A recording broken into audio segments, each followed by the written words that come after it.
Hey guys, welcome to M PT नाटी। This is मोहित।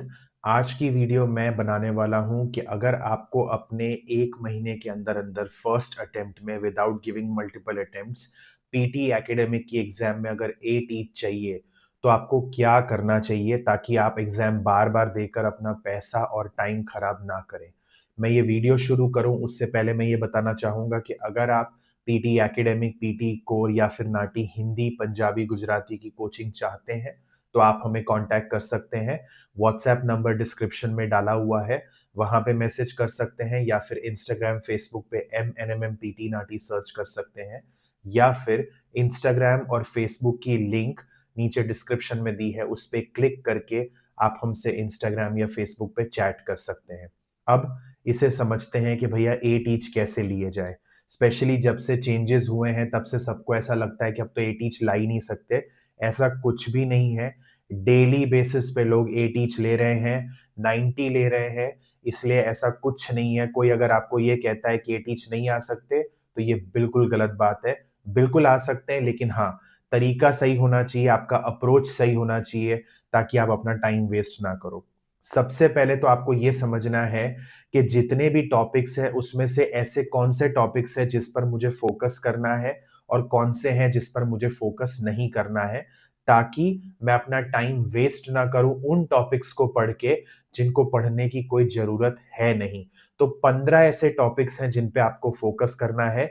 मैंने list बना के डाल दी है, इनको लिख लेना आप, ताकि आपको पता रहे कि भाई मुझे इन्हीं पे फोकस करना है अगर मुझे ए टीच लेने हैं पीटी एकेडमिक में। तो आपके स्पीकिंग में हो गए read aloud, repeat sentence, describe image, retell lecture, summarise group discussion और रिस्पॉन्ड टू अ सिचुएशन। मतलब आंसर शॉर्ट क्वेश्चन को छोड़कर पूरा स्पीकिंग पे हमें फोकस करना है। राइटिंग में दो क्वेश्चंस है, दोनों पे फोकस करना है, रिटन टेक्स्ट, अपना समरी और ऐसे। रीडिंग में टोटल 5 क्वेश्चन है, उसमें से 3 पे फोकस करना है। फिल इन द ब्लैंक्स जो दोनों टाइप्स की हैं, drag and drop, drop down, दोनों पे फोकस करना है और रीऑर्डर पे करना है। एमसीक्यू सिंगल मल्टीपल नहीं करना है। और लिसनिंग में 8 में से 4 टॉपिक्स पे फोकस करना है, 4 पे नहीं करना है। जो 4 पे करना है वो है summarise spoken text, fill in the blanks listening, highlight incorrect words और राइट फ्रॉम डिक्टेशन। हमें इन पर फोकस करना है, इनकी तैयारी करनी है, इनका फीडबैक लेना है और इनको परफेक्ट करना है। ठीक है। जो अगली चीज है वो ये है, मेरे हिसाब से आपको गाइडेंस लेनी चाहिए, कोचिंग लेनी चाहिए। ठीक है। क्योंकि होता क्या है कि हमें ये लगता है कि हमारी इंग्लिश बहुत अच्छी है तो हमारे मार्क्स अच्छे आएंगे।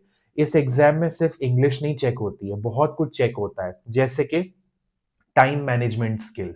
आप उस प्रेशर में उस क्वेश्चन को उतने लिमिटेड टाइम में कैसे डील करते हो। जब आप नॉर्मल लाइफ में इंग्लिश बोलते हो तब आपके ऊपर वो टाइम का प्रेशर नहीं होता कि भैया 2 मिनट में इतना बोल के दिखाओ, है ना। लेकिन इस एग्जाम में आपको पता है कि आपको एक स्पेसिफिक चीज बोलनी है, एक स्पेसिफिक चीज लिखनी है। आपके पास वो लिमिटेड टाइम है। 20 मिनट में मुझे ऐसे लिखना भी है, मेक श्योर भी करना है कि मैंने रेलेवेंट आइडियाज, एग्जाम्पल्स लिखे हो और मेरा ग्रामर भी सही होना चाहिए, स्पेलिंग भी सही होनी चाहिए, कंटेंट भी रेलेवेंट होना चाहिए, टेम्पलेट भी बहुत ज्यादा यूज नहीं किया होना चाहिए। तो ये सब जो वो लिमिटेड टाइम में करना है ना, इसके लिए मेक श्योर करना पड़ता है कि गाइडेंस ली जाए।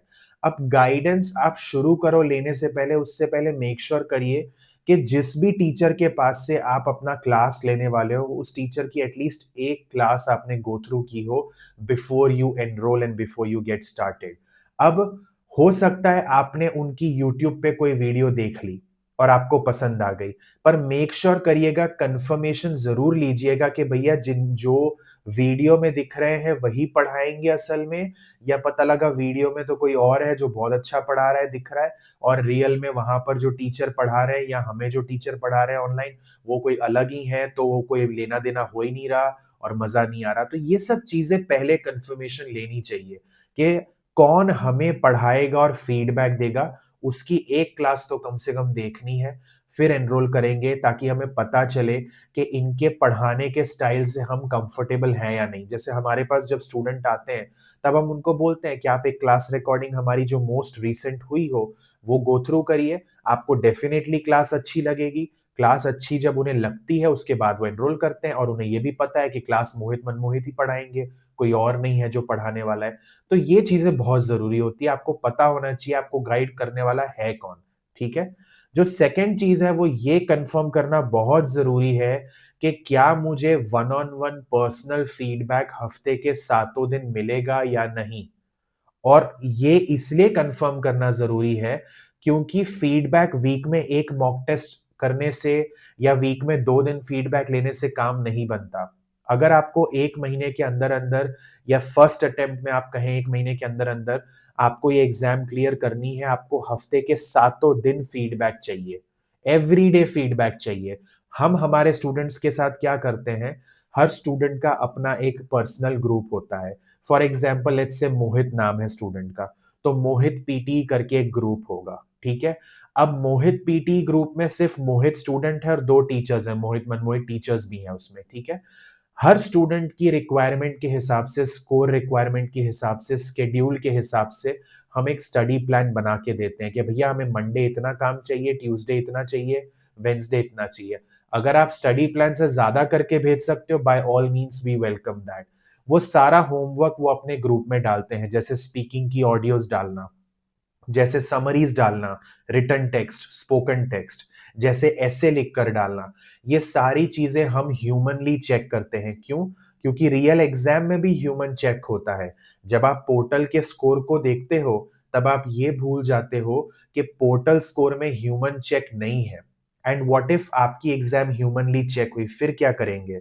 तो हमें ह्यूमन चेक के द्वारा पता लगाना है कि हमारा काम ह्यूमन चेक अप्रूव्ड है या नहीं। ह्यूमन चेक अगर हमारा काम होता है, तो क्या हमने वो स्टैंडर्ड्स के हिसाब से बोला है? क्या हमने वो स्टैंडर्ड के हिसाब से लिखा है? इसीलिए हम हमारे स्टूडेंट्स को मैन्युअली हर चीज़ चेक करके बताते हैं, हर ऑडियो, हर समरी, हर एसे कि भैया आपका क्या चल रहा है? ये गलत है, ये सही है। वो फीडबैक उनको हफ्ते के सातों दिन मिलता है।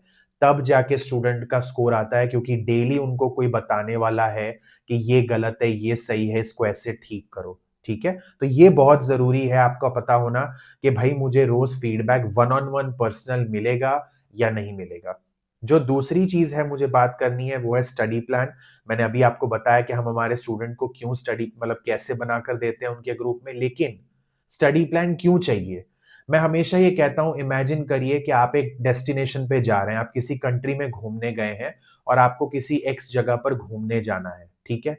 आपके पास जीपीएस नहीं है, तो क्या होगा? हो सकता है आप पहुँच जाएँ, लेकिन बहुत सारा टाइम हो सकता है पैसा भी बर्बाद करके गलत ट्रेन ले ली, गलत बस ले ली, गलत कुछ पकड़ लिया पब्लिक ट्रांसपोर्ट, ठीक है?